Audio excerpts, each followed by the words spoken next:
नमस्कार दोस्तों, Excel add up channel में आपका स्वागत है। कभी कभी हमें एक्सेल में रिपीटिंग एंट्रीज के आधार पर यूनिक लिस्ट बनाने की ज़रूरत पड़ सकती है। यहाँ पे हम यूनिक लिस्ट बनाने के लिए 3 तरीके का यूज़ करेंगे। एक एडवांस फिल्टर, दूसरा पिवट टेबल्स और तीसरा यूनिक फंक्शन से। यहाँ हमारे पास डिपार्टमेंट की लिस्ट है जिसमें अलग अलग डिपार्टमेंट्स है, इसमें रिपीटिंग एंट्रीज भी हैं, तो हमें इसमें से यूनिक लिस्ट ऑफ डिपार्टमेंट बनाना है। तो पहला तरीका यूज़ करते हैं। ये रिबन मेन्यू सिस्टम में डेटा टैब में जाएंगे, यहाँ फ़िल्टर में जाएंगे और ये एडवांस फ़िल्टर को क्लिक करेंगे। एक्शन में है filter the list in place. अगर ये सिलेक्ट करेंगे तो कॉलम ए में ही फ़िल्टर लिस्ट बन जाएगी, लेकिन हमें इसे कॉपी टू अनदर लोकेशन करना है। लिस्ट रेंज में हम ये कॉलम ए सिलेक्ट करते हैं, क्राइटेरिया रेंज हमें कुछ देना नहीं है, और यहाँ पे यूनिक रिकॉर्ड्स ओनली जो वाला चेक बॉक्स है उसको क्लिक करेंगे, ये मेन है। कॉपी टू में हम ये C1 से सिलेक्ट कर लेते हैं, ओके करेंगे। C और D की बाउंड्री में जाके मैं डबल क्लिक कर देता हूँ, तो यहाँ पे यूनिक लिस्ट बन गई है हमारी। इसको हम सॉर्ट भी कर सकते हैं। यहाँ लोएस्ट टू हाईएस्ट में क्लिक करेंगे तो ये अल्फ़ाबेटिकली सॉर्ट हो गई है।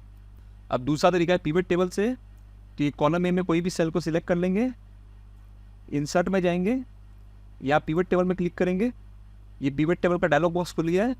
टेबल रेंज हमारा ऑटोमेटिकली सिलेक्ट हुआ है। अब हमें पिवट टेबल कहाँ चाहिए, न्यू वर्कशीट में या एग्जिस्टिंग वर्कशीट में, तो हम न्यू वर्कशीट को सिलेक्ट करेंगे जो ऑलरेडी सिलेक्टेड है, ओके प्रेस करेंगे तो ये न्यू वर्कशीट में हमारा ये पिवट टेबल की फील्ड्स आ गई है। अब यहाँ डिपार्टमेंट में हम क्लिक करेंगे तो ये डिपार्टमेंट रोज में आ गया है और यहाँ पे लिस्ट बन गई है। इसको सिंपली कॉपी कर लेते हैं, Ctrl+C, शीट 1 में जाएंगे, यहाँ पे Ctrl+V कर देते हैं, इसको भी बेस्ट फिट कर देते हैं, ये ऑलरेडी सॉर्टेड है। अब तीसरा तरीका यूनिक फंक्शन से। अगर आप माइक्रोसॉफ्ट 365 यूज़ कर रहे हैं तो आप यूनिक फंक्शन का यूज़ कर सकते हैं। तो G2 सेल को सिलेक्ट करेंगे, = यूनिक लिखेंगे, टैब दे देंगे, एरे में कॉलम में सिलेक्ट कर लेते हैं, एंटर प्रेस करेंगे तो ये यूनिक लिस्ट हमारी बन गई है। इसको भी ऑटो फिट कर देते हैं।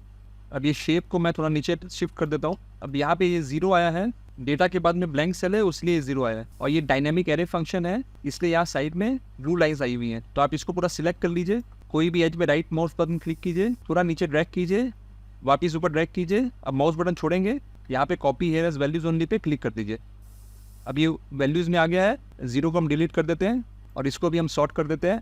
डेटा में जाएंगे, सॉर्ट कर देंगे। अब आप ये डिपार्टमेंट को भी यहाँ कॉपी कर सकते हैं, राइट माउस बटन क्लिक कीजिए, यहाँ ड्रैग कर दीजिए, माउस बटन छोड़िए, कॉपी हेयर कर दीजिए, तो ये कॉपी हो गया। अब ये डिपार्टमेंट को हमें फॉर्मेट करना है G1 सेल में, फिर यहाँ माउस बटन को क्लिक कीजिए, कोई भी एज में राइट माउस बटन ड्रैग कीजिए, माउस बटन छोड़िए, copy here as format only कर दीजिए। तो ये 3 आसान तरीके हैं जिससे आप यूनिक लिस्ट बना सकते हैं। अगर आपको ये वीडियो पसंद आई हो तो वीडियो को लाइक और शेयर कीजिए और चैनल को सब्सक्राइब कीजिए। Thank you.